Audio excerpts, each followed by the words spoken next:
अस्सलाम वालेकुम dear students, उम्मीद आप सब खैरियत से होंगे। आज के इस लेक्चर में हम एक्सरसाइज 3.5 स्टार्ट करने जा रहे हैं। चैप्टर नंबर 3, जिसमें 3.4 लास्ट लेक्चर में हमने कंप्लीट कर ली थी। 3.5 हमारे पास है सिस्टम ऑफ लीनियर इक्वेशंस। तो सबसे पहले देखते हैं कि सिस्टम ऑफ लीनियर इक्वेशन क्या होता है, फिर उन लीनियर इक्वेशन का सिस्टम जो है उसको सॉल्व करने के कौन कौन से मेथड्स हैं, वन बाय वन हम तमाम मेथड्स को डिस्कस करेंगे। तो सबसे पहले देखें सिस्टम ऑफ लीनियर इक्वेशन। एक इक्वेशन मेरे पास है a x plus b y is equal to k. यहाँ पर ए बी और के ये कॉन्स्टेंट्स हैं, जबकि एक्स वाई वेरिएबल हैं। ये लीनियर इक्वेशन है। यहाँ पर देखें एक्स या वाई जो वेरिएबल है उसकी हाईएस्ट पावर 1 है। तो ऐसी फर्स्ट डिग्री की इक्वेशन जो क्या कहलाती है, लीनियर इक्वेशन कहलाती है। तो a x plus b y is equal to k ये लीनियर इक्वेशन है, जिसमें ए बी और के तीनों क्या है, नॉन जीरो होने चाहिए। ठीक है, अगर यहाँ पर के जीरो हो जाए तो ये इक्वेशन मेरे पास बन जाएगी a x plus b y is equal to zero. जब ये जीरो जीरो आ जाता है, अब जो इक्वेशन मेरे पास है तो ये भी linear equation with two variables x and y, लेकिन ये होमोजेनियस लीनियर इक्वेशन कहलाती है। ठीक है, जिसमें कांस्टेंट टर्म जीरो हो जाए वो क्या कहलाएगी, होमोजेनियस लीनियर इक्वेशन। अच्छा, अब यहां पर देखें जरा, a1x plus b1y is equal to k1, a2x plus b2y is equal to k2। ये दो लीनियर इक्वेशंस हैं with variables x and y। तो a1 b1 k1 और a2 b2 k2 ये सारे के सारे नॉन जीरो हैं, या एटलीस्ट k1 और k2 में से कोई एक नॉन जीरो होना मस्ट है। ठीक है, ये दो इक्वेशन जो है तो ये कहलाते हैं हमारे पास सिस्टम ऑफ लीनियर इक्वेशंस। इसको क्या बोलेंगे, system of linear equations into variables x and y। यहां पर अगर k1 k2 दोनों जीरो हो जाएं, k1 भी जीरो हो जाए और k2 भी जीरो, तो ये a1x plus b1y is equal to zero, a2x plus b2y is equal to zero. तो ये कहलाएगा system of homogeneous linear equations. ठीक है, तो ये कौन सी इक्वेशन कहलाएंगी, होमोजेनियस इक्वेशन कहलाएंगी। इसी तरह विद 3 वेरिएबल्स भी हो सकते हैं, विद 4 वेरिएबल्स भी हो सकते हैं। तो ये सारे क्या कहलाते हैं, सिस्टम ऑफ इक्वेशंस कहलाते हैं। ठीक है, अच्छा, उसके बाद a system of linear equation is said to be consistent। तो सिस्टम ऑफ इक्वेशन कंसिस्टेंट कब होगा, if the system has a unique solution और it has infinitely many solutions. जब हम सिस्टम ऑफ इक्वेशन को सॉल्व करेंगे तो अगर हमारे पास कोई यूनिक सॉल्यूशन आ जाए या हमारे पास बहुत सारे सॉल्यूशंस को इनफाइनाइटली सॉल्यूशन आ जाए, तो ऐसा सिस्टम क्या कहलाता है, कंसिस्टेंट कहलाता है। और अगर ऐसा सिस्टम जिसको अगर मैं सॉल्व करूं तो उसका कोई सॉल्यूशन ना हो, तो वो सिस्टम क्या कहलाएगा, इनकंसिस्टेंट कहलाएगा। ठीक है, एक्सरसाइज में हम जब क्वेश्चन पे पहुंचेंगे जिसकी जहाँ पे कंसिस्टेंसी की बात होगी तो वहाँ पे हम इसको फर्दर डिस्कस करेंगे। फिर हम ये भी डिस्कस करेंगे ट्रिवियल सॉल्यूशन या नॉन ट्रिवियल सॉल्यूशन भी क्या होता है। तो ये सारी बातें मैं जब मैं क्वेश्चन पे पहुंचूंगा तो वहाँ पे बताऊंगा। फिलहाल हमारा जो पहला टॉपिक है इस एक्सरसाइज में वो है सिस्टम ऑफ इक्वेशन को हमने सॉल्व करना है बाय क्रैमर रूल। तो हम सबसे पहले क्या करेंगे, क्रैमर रूल सीखेंगे। क्रैमर रूल से हम सिस्टम ऑफ इक्वेशन को कैसे सॉल्व कर सकते हैं। तो स्टार्ट करते हैं exercise 3.5 question number 1।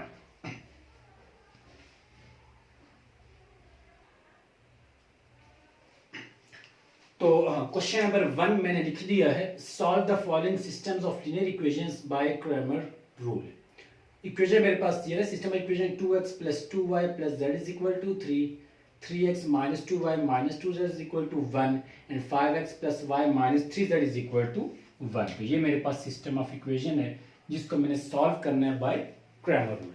Cramer rule बहुत सिंपल मेथड है, आपने छोटी क्लासेस में भी पढ़ा था। वहाँ पे 2x2 ऑर्डर के मैट्रिक्स है, अब यहाँ पे 3x3 ऑर्डर का मैट्रिक्स है। ठीक है, तो सबसे पहले आप देखें ये करेंगे, जो हमारे पास कोफिशिएंट्स हैं एक्स वाई जेड के, हम उनका एक मैट्रिक्स बनाएंगे और फिर उसका डिटर्मिनेंट मालूम करेंगे और उसको मैं नाम दे देता हूँ, कोई भी आप नाम दे दें, मैं इसको डी कह देता हूँ। ठीक है, डी। तो पहले हम क्या करें, मैं मैट्रिक्स बना लूँ। देखें ज़रा, इसका अगर मैं मैट्रिक्स फॉर्म में लिखूँ तो ये कुछ इस तरह से बनेगा, 2 3 5 2 -2 1 1 -2 -3। ये मेरे पास आ गए कोफिशिएंट्स। ठीक है, किसके, वेरिएबल्स के। साथ में यहाँ पे आ जाएगा x y z, ये वेरिएबल्स आ गए, और इक्वल के बाद आ जाएगा मेरे पास 3 1 2, ये कांस्टेंट्स आ गए। ठीक है। अच्छा, अब इसको आप कोई भी नाम देते हैं, मैं इसको नाम देता हूँ, लेट्स सपोज मैं इसको ए कह देता हूँ, आप डी भी कह सकते हैं, जो भी नाम दे, मैं इसको ए कह देता हूँ।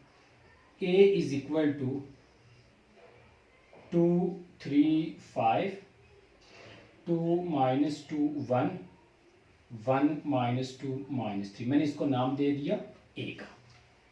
ठीक है, अब हम क्या करेंगे, इसका मालूम करेंगे डिटर्मिनेंट।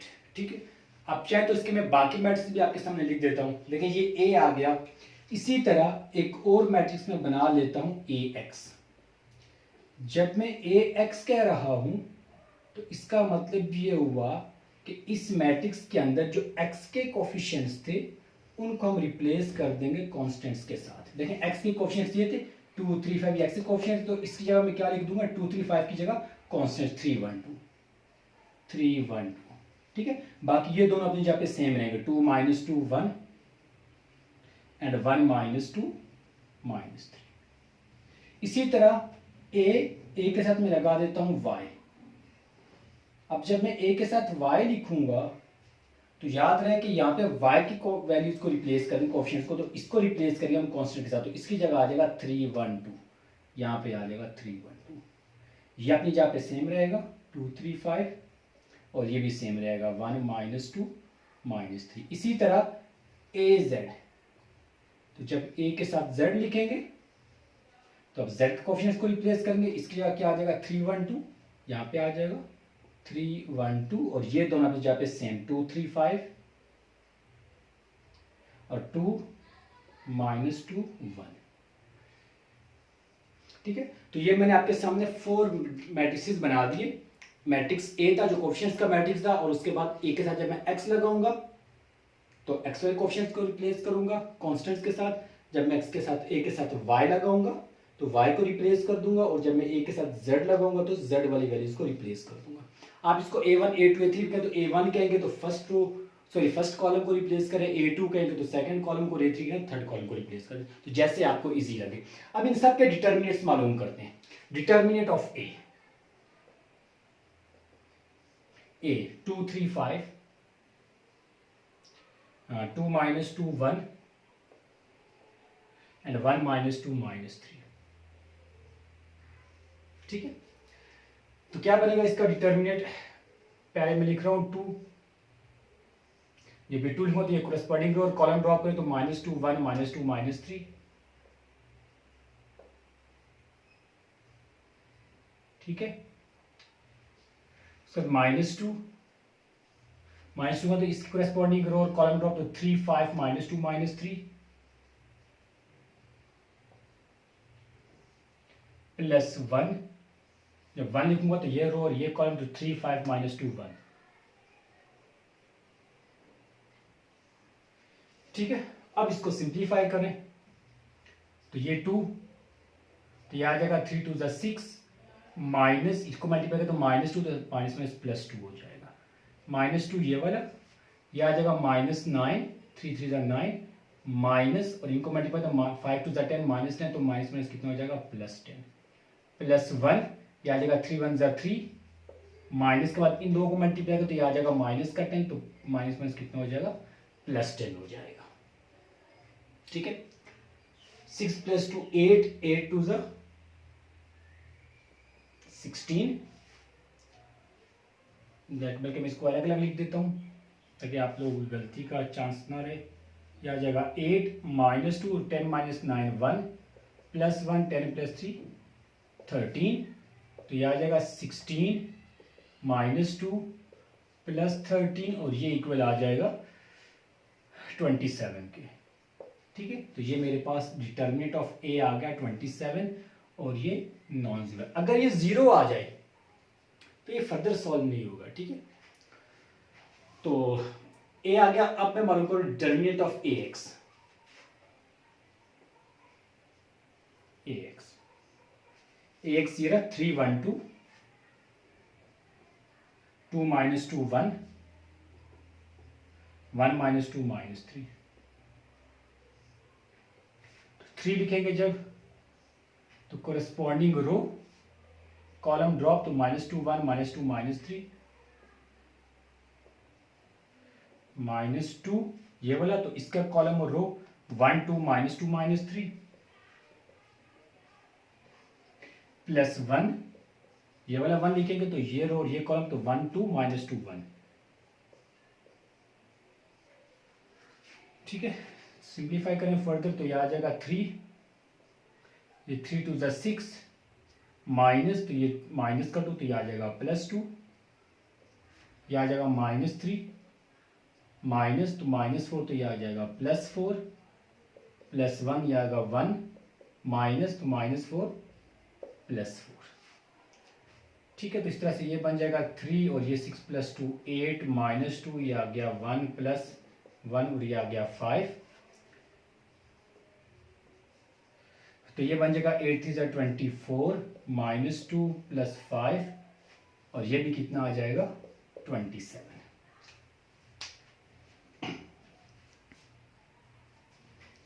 इसी तरह ax के बाद अब डिटर्मिनेंट ऑफ ay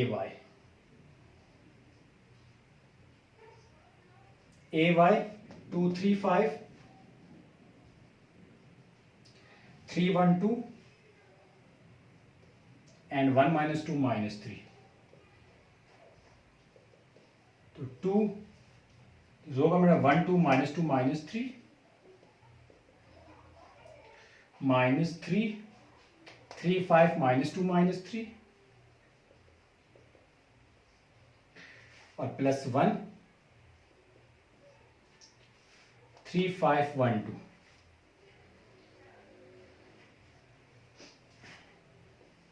टू यह आ जाएगा -3 +4 -3 तो आ जाएगा -9 +10 +1 तो यह आ जाएगा 6 -5। ठीक है, और इसको हम लिख सकते हैं 2 ये आ गया 1 -3 ये भी आ गया 1 +1 × 1 तो आ जाएगा 2 -3 +1 तो ये आ जाएगा 0। तो डिटर्मिनेंट ऑफ ay आ गया 0। अब डिटर्मिनेंट ऑफ az मैं यहां पे लिख रहा हूं बाकी। ठीक है, डिटर्मिनेंट ऑफ az 2 3 5 2 -2 1 3 1 2। ठीक है, तो ये आ जाएगा 2 ये रो कॉम रहा तो -2 1 1 2 -2 ये रो ये कॉम तो 3 5 1 2 +3 3 5 -2 1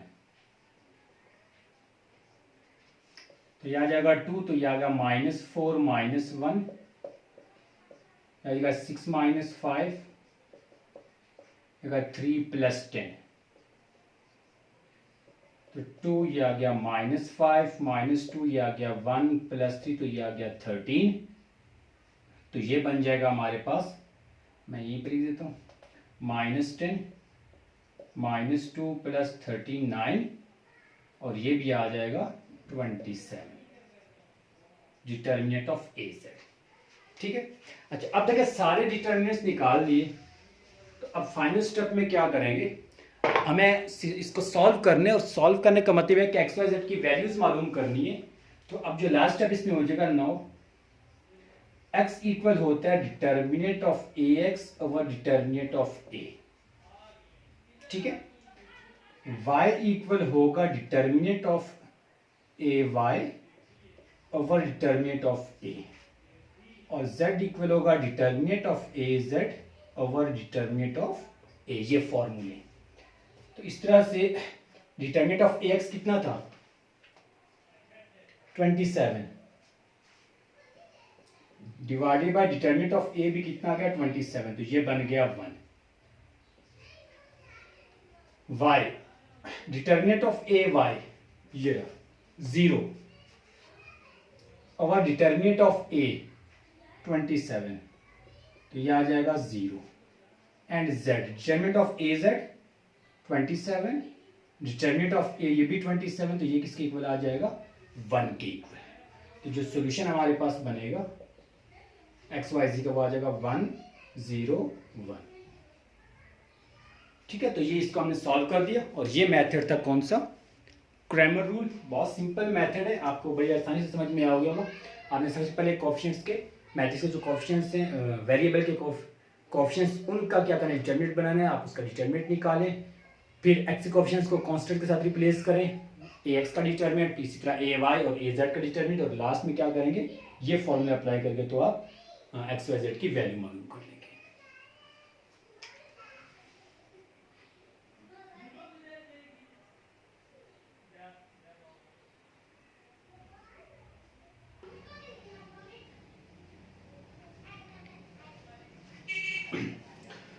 क्वेश्चन नंबर 2, क्वेश्चन 1 में हमने क्रैमर रूल से इक्वेशन, सिस्टम ऑफ इक्वेशन को सॉल्व किया था। और इस क्वेश्चन में हम क्वेश्चन नंबर 2 में सिस्टम ऑफ इक्वेशंस को ही सॉल्व करेंगे, लेकिन मेथड कौन सा होगा, मैट्रिसेस मेथड, या इसको बोलते हैं कि इन्वर्जन मेथड भी कहते हैं, मैट्रिक्स इन्वर्जन मेथड, या इसको एडजॉइंट मेथड भी कहते हैं। ठीक है, तो ये वाला मैथड भी जरा सीख लें। तो इसमें देखिए सबसे पहले सिस्टम ऑफ इक्वेशंस को हम क्या करेंगे, इसको भी हम लिखेंगे मैट्रिक्स की फॉर्म में।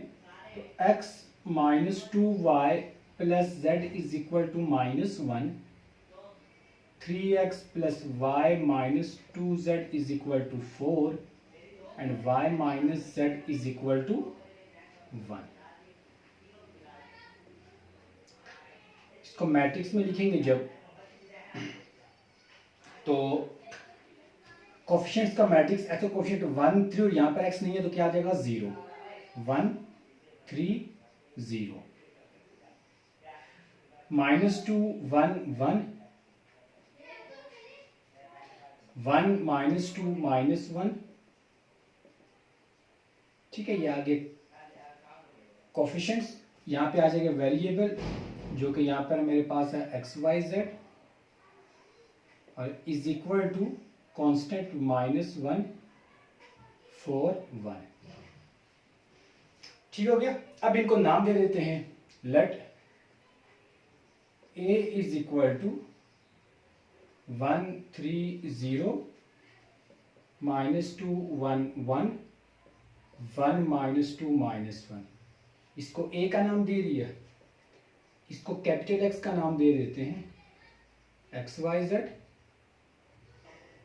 और इसको b का नाम दे देते हैं -1 4 1।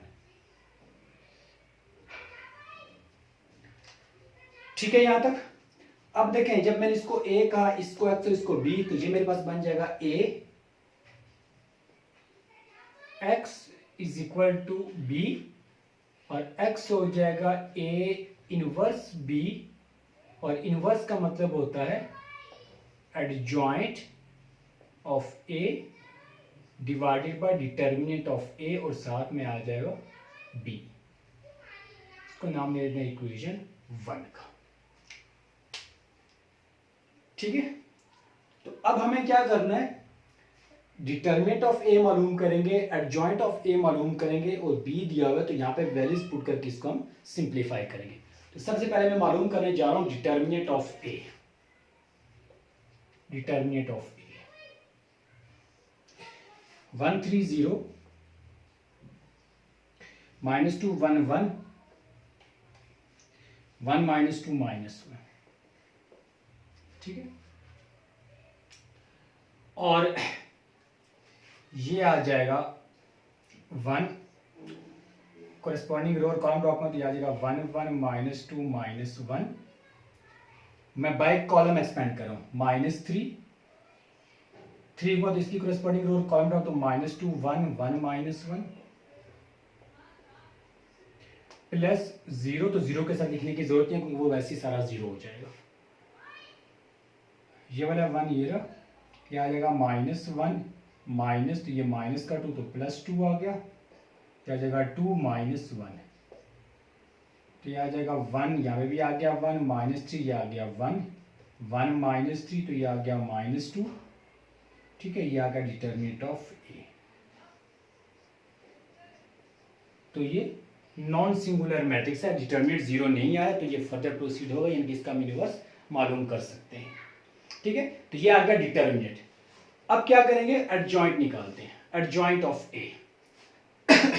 अब एडजॉइंट मालूम करने के लिए आपको याद होगा कि हम एक्सरसाइज 3.4 में एक क्वेश्चन था जिसका हमने एडजॉइंट निकाला था, और उसी मेथड को हम फॉलो करेंगे कि बजाय हम अलग अलग इसके कोफैक्टर्स निकालने कि हम एक ही ब्रैकेट के अंदर सारे कोफैक्टर्स मालूम कर लेते हैं। तो एडजॉइंट ऑफ ए का हमारे पास बनेगा फॉर्मूले के मुताबिक, ठीक है, यहाँ पे मैं इसके बनाऊँ डिटर्मिनेंट, ये A11 माइनस साइन के साथ A12 और यहाँ पे आ जाएगा A13, ठीक है, ये प्लस में आएगा, फिर minus A21 plus A22 minus A23 plus A31 minus A32 and plus A33, ठीक है, ये सारी वैल्यू आ जाएगी और इसके ऊपर हम ले लेंगे ट्रांसपोज। A11 देखें जरा, A11 ये A है, 11 ये वाला, तो इसकी रो कौन सी होती है, 11 माइनस 2 माइनस 1, तो ये आएगा 11 माइनस 2 माइनस 1। A12 माइनस 2, ये रो ये कौन सी होती है, 30 minus 2 minus 1, 30 minus 2 minus 1। Next आ जाएगा, तो ये 1, इसकी रो कॉलम ड्रॉप करते हैं, 3011 3011, फिर ये वाला 3, तो इसकी रो कोरस्पॉन्डिंग रो और कॉलम ड्रॉप करते आ जाएगा -2 1 1 माइनस 1। नेक्स्ट ये 1, तो इसी क्लास में रो कॉलम ड्रॉप करेंगे, तो 1 0 1 माइनस 1 और इससे करस्पॉन्डिंग रो कॉलम ड्रॉप करते आ जाएगा 1 0 माइनस 2 1, ठीक है। नेक्स्ट आ जाए 3 1 में, तो ये इसका रो कॉलम आ जाएगा 1 3, ये रो कॉलम ड्रॉप करते आ जाएगा -2 1 1 माइनस 2। नेक्स्ट आ जाए इसकी करस्पॉन्डिंग रो और कॉलम, तो 1 3 1 माइनस 2। लास्ट आ जाएगा इसकी करस्पॉन्डिंग रो कॉलम, तो 1 3 माइनस 2 1, ठीक है। तो ये सारे जो कोफैक्टर अलग अलग मालूम करने होते हैं वो मैंने एक ही ब्रैकेट के अंदर सारे मालूम कर लिए। अब इसको सिंप्लीफाई करते हैं, तो जब सिंप्लीफाई करेंगे तो ये मेरे पास बनेगा,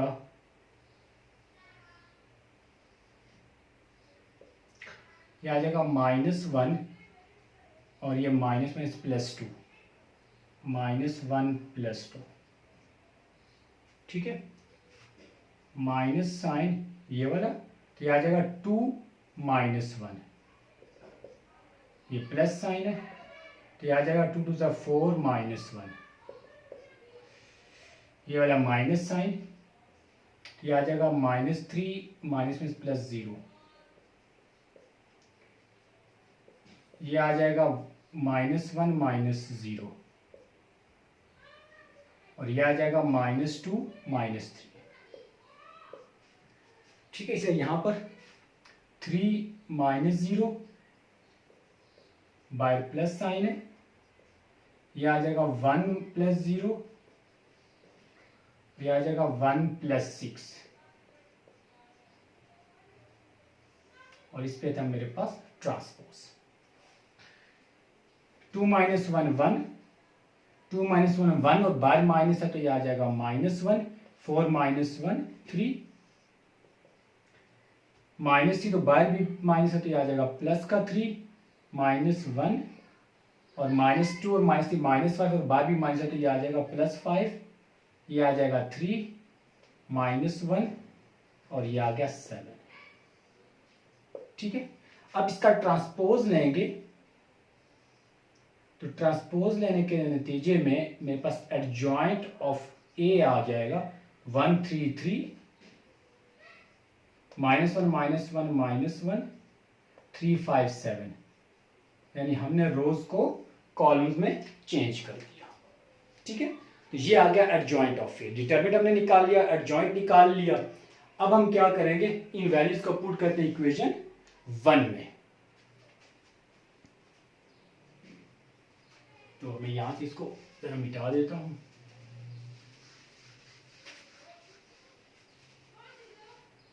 तो इक्वेशन 1 मेरे पास आ जाएगी,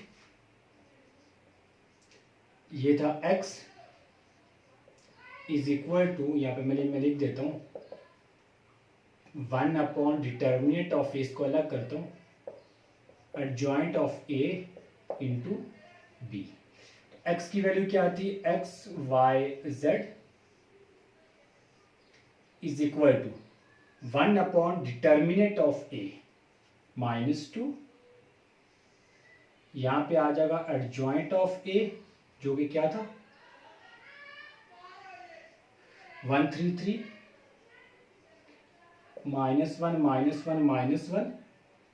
357, और यहां पे आ जाएगा बी, और बी की वैल्यू क्या थी वो मैंने शायद हटा दी, मैं बुक से देख लेता हूँ, -141 -14। ठीक है, ये मेरे पास था मैट्रिक्स बी। अब इनको मल्टीप्लाई करते हैं, तो मैं इसको भी मिटा देता हूँ यहाँ से ताकि मैं आसानी से इसको मल्टीप्लाई कर सकूँ। तो ये -1/2, इसको तो आप यूँ ही रहते, हाँ 1/-2। ठीक है, इसको मल्टीप्लाई करते हैं रो को कॉलम के साथ। पहले एलिमेंट पहले तो 1 × -1 प्लस -1 × 4 प्लस 3 × 1। ठीक है, इसी तरह सेकंड रो को इसी कॉलम से मल्टीप्लाई तो 3 × -1 प्लस -1 4 प्लस 5 × 1। थर्ड रो यही कॉलम है, 3 -1 -1 4 और 7 × 1। 1/-2 -1 -4 प्लस 3 -3 -4 प्लस 5, और यह आ जाएगा -3 -4 प्लस 7। ठीक है, और इस तरह से ये फर्दर सिंप्लीफाई करें तो यह आ जाएगा -5 -2, यह आ जाएगा -7 प्लस 5, यहाँ पे भी -2, और ये आ जाएगा 0। अब ये -2 सबके साथ डिवाइड करवा देते हैं, 1 को जरूरत है मल्टीप्लाई करेंगे, तो ये आ जाएगा -2/-2 -2/-2 एंड 0/-2, और ये आ जाएगा 1 1 0। ठीक है, लेफ्ट साइड में मेरे पास क्या था, एक्स वाई जी, तो x की वैल्यू कितनी आ गई 1, y 1 एंड z 0। तो ये मेरे पास इसका सोल्यूशन आ गया 1 1 एंड 0। ठीक है, तो ये दूसरा मेथड था जिसको हम बोलते हैं मैट्रिक्स इन्वर्जन मेथड। इसको भी आप नोट करें, इसके रिमेनिंग पार्ट्स आपने खुद करने। फिर हम नेक्स्ट क्वेश्चन की तरफ चलते हैं, नेक्स्ट मेथड से हम इसको सॉल्व करेंगे।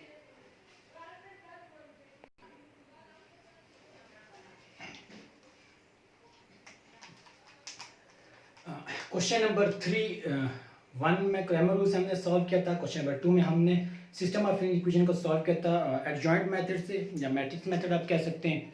क्वेश्चन नंबर 3 में हम अगेन सिस्टम ऑफ इक्वेशन जिसको हम सॉल्व करने जा रहे हैं। अब की बार जो मेथड हमें कहा गया वो है इक्विवेलेंट फॉर्म और रिड्यूस्ड इक्विवेलेंट फॉर्म। तो solve the following systems by reducing their augmented matrices to the equivalent form and the reduced equivalent form. Equivalent form और रिड्यूस्ड इक्विवेलेंट फॉर्म क्या होती है हम इसको डिटेल में डिस्कस कर चुके हैं एक्सरसाइज 3.4 में। आप वो लेक्चर जरूर दोबारा देख लें अगर आपको कोई कंफ्यूजन है तो मैं आता हूँ सिस्टम ऑफ इक्वेशंस पर। तो देखिए जरा, जो मेरे पास सिस्टम दिया है उसमें इसका जो ऑगमेंटेड मैट्रिक्स में बना देता हूँ, the augmented matrix of the system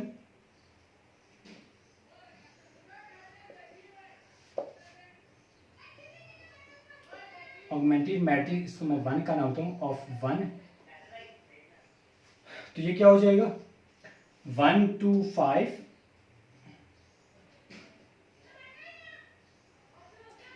-2 3 -4 -2 1 -3 और -1 1 1। ठीक है, ये हमारी एक क्या कहलाएगा ऑगमेंटेड मैट्रिक्स का, जिसमें हम क्या करते हैं यहाँ पे डॉट या ना भी लगाएं तो भी ठीक है, उसके बाद हम क्या करें कॉन्स्टेंट्स भी लिख देते हैं। अब हम इसको बनाएंगे, ये जो मेरे पास कोफिशिएंट्स हैं वेरिएबल के, जो यहाँ पर x1 x2 x3 उसके कोफिशिएंट्स, इसको हम कन्वर्ट करेंगे पहले किसमें इक्विवेलेंट फॉर्म में। तो इक्विवेलेंट फॉर्म में क्या होता था हर जो नॉन जीरो रो होती है, जो नेक्स्ट नॉन जीरो रो होती है, उसमें नंबर ऑफ जीरो की तादाद बढ़नी चाहिए। यानी कि यहाँ पर ये फर्स्ट नॉन जीरो रो है तो इसमें कोई जीरो नहीं है, तो जब हम सेकंड रो में जाएंगे तो 1 है तो इसके नीचे मेरे पास 0 होना चाहिए। ठीक है, यहाँ पर 0, फिर जब हम और नीचे जाऊंगा तो इसके साथ यहाँ 0, तो फिर यहाँ पे भी 0 होना चाहिए। यानी कि इसमें अगर कोई 0 नहीं है तो इसमें फिर 1 0, इसमें 2 0 से तादाद बढ़ती जाएगी। ठीक है, तो ये हमारी इक्विवेलेंट फॉर्म कहलाती थी। तो इसको मैं कन्वर्ट करूँ इक्विवेलेंट फॉर्म में, उसके हम रो ऑपरेशन अप्लाई करेंगे। तो देखें सबसे पहले ये 1 है तो मुझे इसको भी 0 बनाना है, इसको भी 0 बनाना है। तो ये 0 करने के लिए मैं इसको लिखता हूं R2 -2 R1। ठीक है, एंड R3 -5 R1। तो ये जो ऑपरेशन है मैं इस पे अप्लाई करने जा रहा हूं, आपको ये समझ में आ जाएगा। मैंने क्या किया, R2 को माइनस करेंगे 2R1 से, यानी कि R1 को मैं मल्टीप्लाई कर रहा हूं 2 के साथ। ठीक है, तो इसको जरा ध्यान से सुने, R2 -2 R1। देखें R1 तो ऐसे आ जाएगा 1 -2 -2 -1। ठीक है, इस पर कोई फर्क नहीं पड़ेगा। अब यहां आ जरा 2 -2, इसको मैं मल्टीप्लाई करके रीड कर रहा हूं, 2 -2 2 1 2 0, 3 -4, 3 ये वाला माइनस ये वाला 3 माइनस, और यहाँ पे जब मैं ये -2 रखूँ तो ये -4, तो 3 -4 3 +4 आ जाएगा, तो ये आ जाएगा 7। 1 -4, तो 1 + 4, तो ये आ जाएगा 5। 1 -2, तो 1 + 2, तो ये आ जाएगा 3। ठीक है, इसी तरह अब मैं इसी को मल्टीप्लाई कर रहा हूं 5 के साथ R1 को, तो ये क्या बनेगा देखें जरा, 5 -5 0 -4 -10, एक माइनस ये वाला और एक माइनस ये वाला रीड करो मैं मल्टीप्लाई करके, तो -4 माइनस यानी कि +10, -4 + 10 कितना आ जाएगा 6, -3 + 10, -3 + 10 कितना आ जाएगा 7, 1 -5 1 + 5 ये आ जाएगा 6।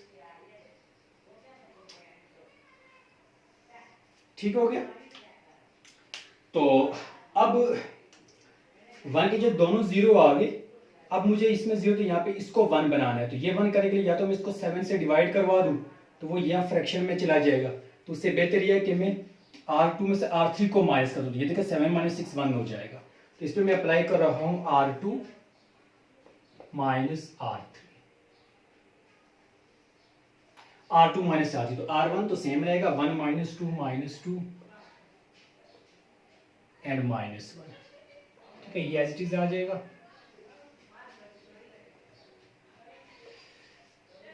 R2 - R3, 0 - 0 0, 7 - 6 1, 5 - 7 -2, 3 - 6 -3। ठीक है, R3 से हम 0 6 7 6 0 6 7 8 6, यहां तक भी समझ में आ गया। अच्छा, अब आप ऐसा करें कि देखिए जरा, ये 0 आएगा, ये बात 1 के मुझे यहां पर भी 0 चाहिए इक्विवेलेंट फॉर्म बनाने के लिए।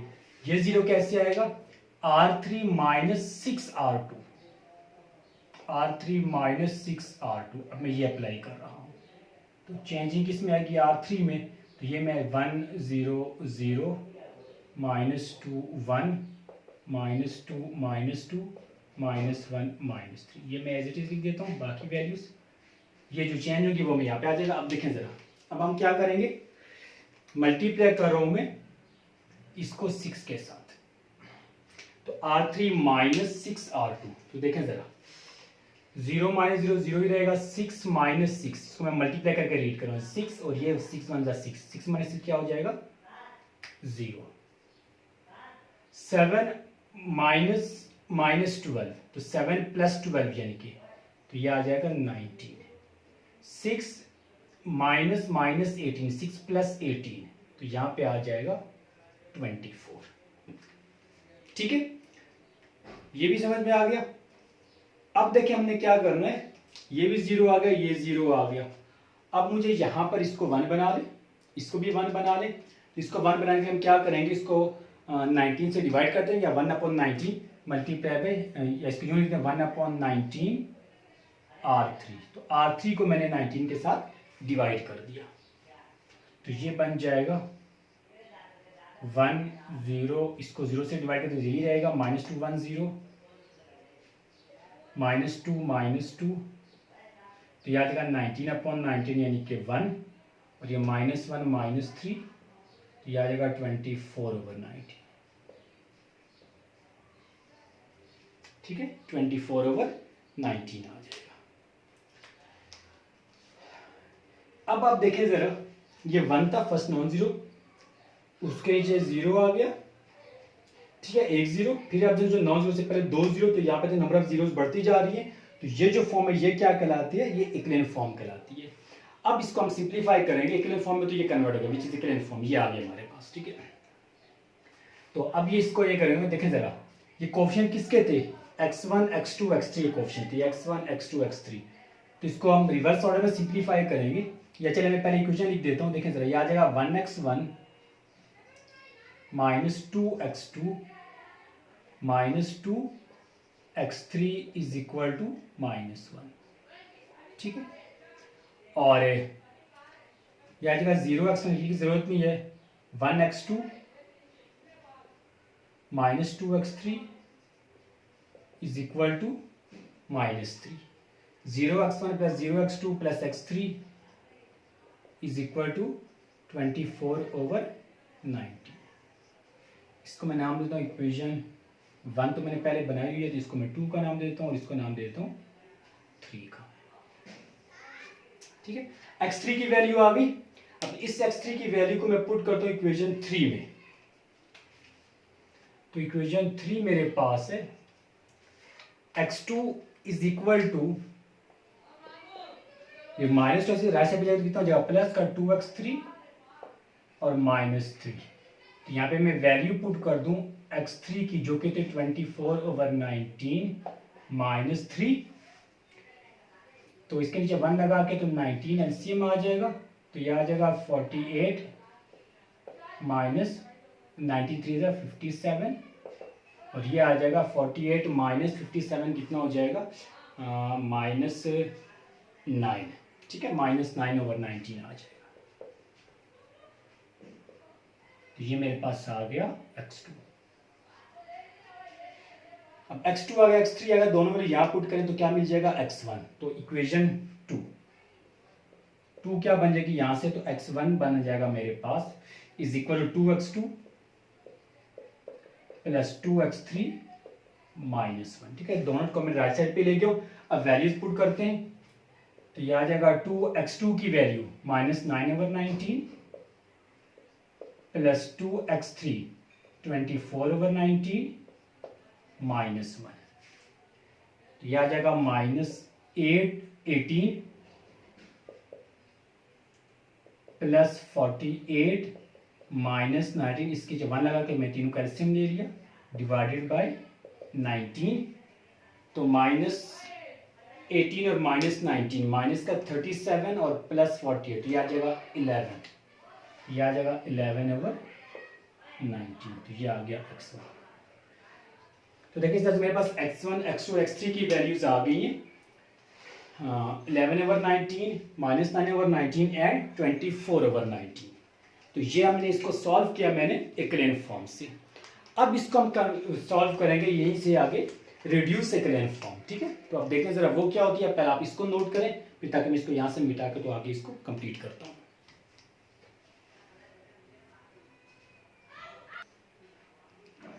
अच्छा, रिड्यूस इक्विवेलेंट फॉर्म के लिए देखिए यहाँ तक ये इक्विवेलेंट फॉर्म थी, तो यहीं से आगे कंटिन्यू करते हैं, ठीक है। यहाँ से आगे इसको फर्दर कंप्लीट कर, तो इसके बाद मैं यहाँ पे आ गया, ठीक है। इसके बाद यहाँ पे आ गए, ये आ गया, तो ये मैंने मैट्रिक्स दोबारा से लिख दिया। अब मैं इसको, ये इक्विवेलेंट फॉर्म थी, अब मैं इसको कन्वर्ट करो रिड्यूस में। रिड्यूस में ये होता है, यहाँ पर देखिए अगर 1 है यहाँ पर, तो इसके नीचे से तो ऊपर भी 0 होना चाहिए, ठीक है। इसी तरह यहाँ पर ये 1 है, तो इसके ऊपर भी क्या होना चाहिए, 0, यानी मुझे ये सारे भी 0 बनाने हैं। तो वो कैसे बनेगा, ये 0 कैसे बनेगा, -2 + 2, तो इसको मैं कहता हूँ R1 + 2R2, ठीक है। तो R2 को यानी कि हम मल्टीप्लाई करेंगे 2 के साथ और प्लस करेंगे R1 में, तो ये आ जाएगा 1 + 0 1 -2 + 2 2 1 2 यानी कि 0 -2 -4 -2 और -4 कितना आ जाएगा -6 और -1 -6 -7 आ जाएगा। बाकी एज इट इज ये 0 0 1 0 -2 1 एंड -3 एंड 24/90, ठीक है। ये सारी वैल्यूज सेम रहेगी। अब ये 0 आ गया, अब ये इसके ऊपर ये दोनों 0, इसको 0 बनाने के लिए R1 + 6R3 इसके साथ, तो -6 + 6 0 हो जाएगा, और ये -2 + 2 0, तो R2 + 2R3, ठीक है। तो अब R1 देखें जरा, पहले मैं R3 को मल्टीप्लाई कर रहा हूं किसके साथ, R3 को यहाँ पे, R3 को 6 के साथ, तो ये आ जाएगा 1 + 0 1 0 + 0 0 -6 + 6 0 -7 प्लस ये आ जाएगा मेरे पास -7 + 6 × 24/90, ठीक है। ये तो ये आ जाएगा माइनस, इसको मल्टीप्लाई करें तो मैं ये वैल्यूज लिख देता हूँ। पहले मैं इसको मैं कैलकुलेटर पे चेक करके तो अभी लिखता हूँ, मैं पहले बाकी वैल्यूज लिख दूँ, ठीक है। इसी तरह अब इसको मल्टीप्लाई करते हैं 2 के साथ, तो आ जाएगा 0 - 0 0 1 + 0 0 -2 + 2 0 और -3 + -2 × 24/90, तो इसको भी मैं कैलकुलेटर पे चेक कर लेता हूँ, फिर मैं यहाँ लिख दूंगा, और ये आ जाएगा 0 0 1 और 24/90, ठीक है। ये दो वैल्यूज हमारे पास आ जाएंगी।